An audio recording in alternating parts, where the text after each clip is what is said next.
Hi, I'm Alexa, and today I thought we could talk about the origins of Halloween. Today is October the 30th while I'm recording this, so Halloween, one of my favorite holidays of the year, is tomorrow. I haven't done as much as I normally do. I haven't got any of my decorations out, but I do have the candy ready for tomorrow, so hopefully my street gets some trick-or-treaters.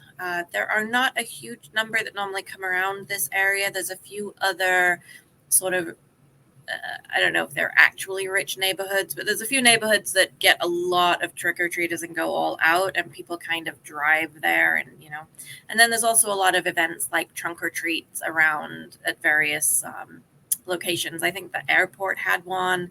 Hy-Vee might have had one.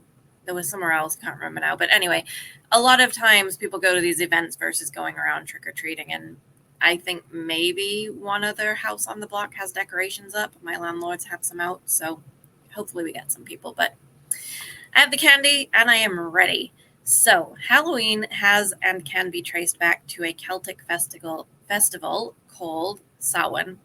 Now, there are different pronunciations for this and different spellings, but the one that I have most commonly seen is Samhain. Samhain is how it's said. You might see it, and like the first time I did, you might think it is Samhain. This is not accurate. If you know even the bare minimum about Irish Celtic names, you'll know that certain letters don't get pronounced the same way, especially if they're in combination with others. So Sow-en is the pronunciation that traditionally I have heard, and that seems to be more popular these days. Whether that is fully accurate, don't know if we know that for sure. But when the Romans invaded the British Isles, they were there for about 400 years, and there is, and this was something I actually learned today. You know me, I like to find you a link with more information or a couple links. So I have one link today, and this one talks about two Roman festivals. One was called Feralia, and that was in late October and traditionally commemorated the passing of the dead. And the second was to honor Pomona, the Roman goddess of fruit and trees. And I'm reading that some people believe that that's where apples became a part of the tradition from incorporating that festival. But when you think about it, apples and apple trees and harvest, I mean, I had an apple tree in my backyard growing up in England. There were apple trees around all over. So it also kind of makes sense that if they were around in the Celtic times, that would be a source of food for people that people would be harvesting. So I'm not gonna agree or disagree. I don't know enough, but certainly it's a theory that could make sense. In roughly what they say 609 AD, the Pope at the time did dedicate the Pantheon in Rome in honor of all Christian martyrs, and the Catholic Feast of All Martyrs Day was established in the Western Church. And later, Pope Gregory III expanded that to include All Saints and moved it from May 13th to November 1st. There's a little more information on all of that. What I would point out is that there is a lot of documented history of certain church festivals and holy days being moved to coincide with days that are essentially part of the wheel of the year.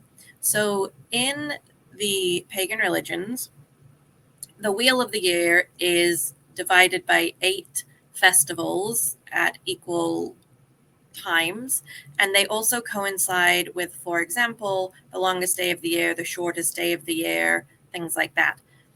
These festivals and a lot of imagery that goes along with them, you will also find in, surprise, Christian festivals, that there is a documented history like this of them moving it to coincide with a date. And a lot of the theory was they could go out and say, well, you can't do that festival because that means you'll go to hell. But if you come to church, you can do this festival.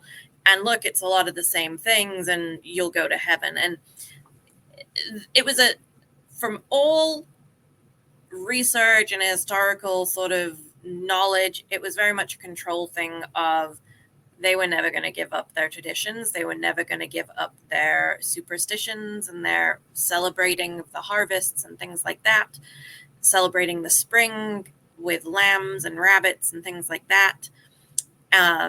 So why not sort of bring those in and make it a part of a festival that you have that makes sense? Rebirth, Easter and Ostara are very close to each other, and this one has apples and pumpkins and all those fall things. Though this is something, I don't believe pumpkins were used in the British Isles way back when. It would be turnips that were carved. Turnips are very, very tough vegetables, excuse me. And they are very difficult to carve if you ever even just try to chop them up. So I think once the pumpkins came about, it was a lot easier to carve them and make the faces. So I think that's a good switch. Personally, I prefer doing a pumpkin than trying to do a turnip carving. There was a point where it was downplayed, and it was believed that with the dark... Oh, I hate autoplay. Excuse me. There was an autoplay advert on the page. That is very frustrating. Side note, if you go to the page, be ready to close those autoplay videos. Right, where was I? Oh, yes. So with the dark and the start of the new year, obviously the winter in historical times was a lot more dangerous for people, that if they didn't have enough from the harvest, there was going to be, starvation and death. There was a belief that there was a thinning of the veil, we'll call it that our terminology today, and that you could communicate with spirits, you could communicate with your loved ones who had passed, you could prophesize the future. There were a lot of sort of trying to potentially confuse the spirits so they didn't stay around. People would definitely light bonfires, and then they would actually take a coal or a flame from the bonfire and light their hearth with it for the year to bring in the new energy of the new bonfire and the celebration.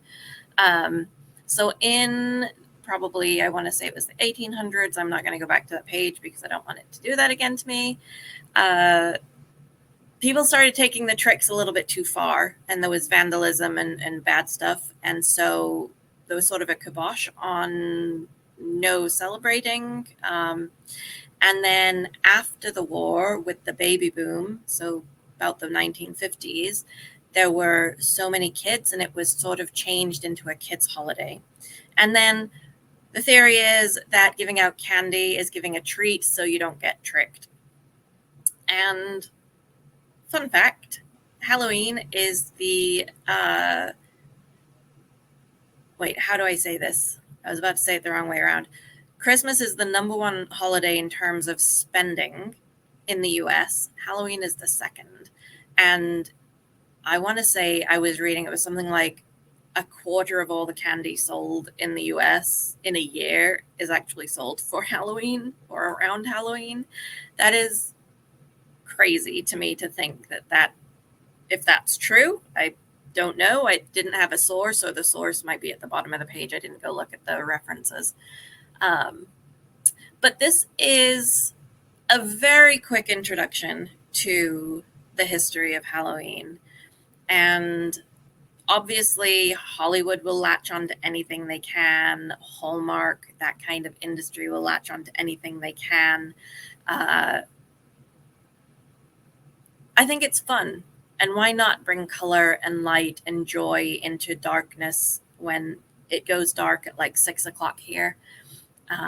I'm a big fan of lights and decorations during the dark months. And so, yeah, why not? It's just to bring a smile to people's faces. It's just to bring a little light into the dark, a little levity into our lives, and a little enjoyment and fun. And as long as we are doing it for fun, we're not, out there trying to trick people and hurt and damage or anything like that. Not nefarious, how do you say that?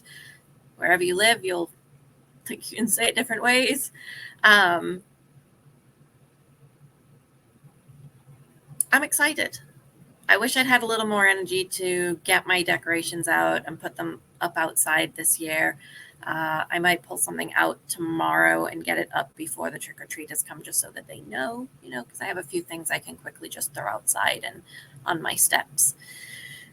But if I don't get any trick-or-treaters, I'm going to have a lot of candy left over, and I don't know what to do with it. In years past, so I currently work remote, so I used to work in an office, I would take all my candy into the office and put it out for anyone to have. Now it's going to have to stay in my kitchen, so that's going to be interesting. Oh, I think I'm going to get at least 2 trick-or-treaters, because I have a friend, and she might bring her children by, so. But I don't think they want like 30 candy bars each, so I'm going to have a lot of candy left over. What is your favorite candy bar? Let me know in the comments if you made it this far. Thank you, as always. I appreciate you, and I hope you did learn something today. And if not, well, I'm glad you knew. A lot of people don't know this kind of interesting information. So take care. Enjoy Halloween if you celebrate. And as always, be kind to yourself.